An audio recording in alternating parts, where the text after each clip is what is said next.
He was used to waking up in silence.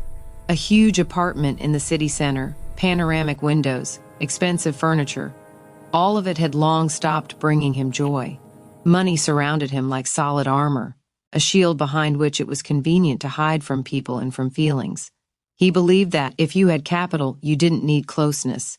His name was Artyom, and he was one of those people who are called successful, but never happy. Artyom learned not to trust at a young age. When his business was just beginning, there were friends, smiles, promises. Then came the first major contract, the first millions, and the first betrayals. Some disappeared, some tried to deceive him, others envied him.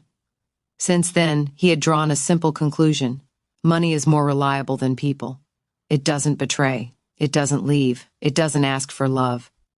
He built a wall around himself, cold, smooth, without cracks. At least that's what he thought. She appeared by accident, completely out of place in his world. Lara worked at a charity foundation that Artyom supported purely for tax benefits. He hadn't even planned to attend the meeting. He would have sent his assistant as usual, but that day his plans fell apart, and he found himself in a small office on the outskirts of the city, smelling of coffee and fresh paint. Lara didn't know who he was. To her, he was just another man in an expensive coat, with tired eyes and a habit of keeping his distance. She spoke calmly, without flattery or admiration. She talked about children who needed help, about people who had lost everything but not their hope.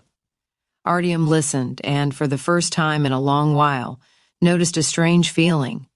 He wasn't interested in the project, but in the person.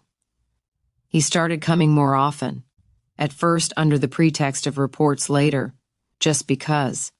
Lara asked questions he hadn't answered even to himself for years. "Are you happy?" she asked one day, looking straight into his eyes. He smirked and gave his usual answer, "I have everything." Lara shook her head. That's not an answer.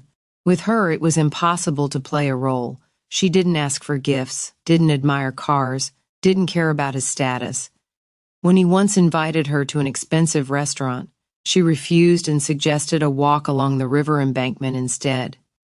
They walked, talked about everything and nothing, and Artyom felt his perfect armor beginning to crack. He didn't realize right away what he was afraid of. Not of losing money, but of her seeing the emptiness behind the facade of success, of her understanding that behind the expensive suits was a man who had long forgotten how to be alive. And that was exactly what happened. One evening when he lost control and sharply pushed her away, Lara said quietly, "You're hiding. Not behind coldness, behind fear." Her words struck harder than any blow. Artyom wanted to leave, to close himself off, to return to the familiar world of numbers and deals. But for the first time, he stayed. He spoke about betrayals, disappointments, about how loneliness had become normal.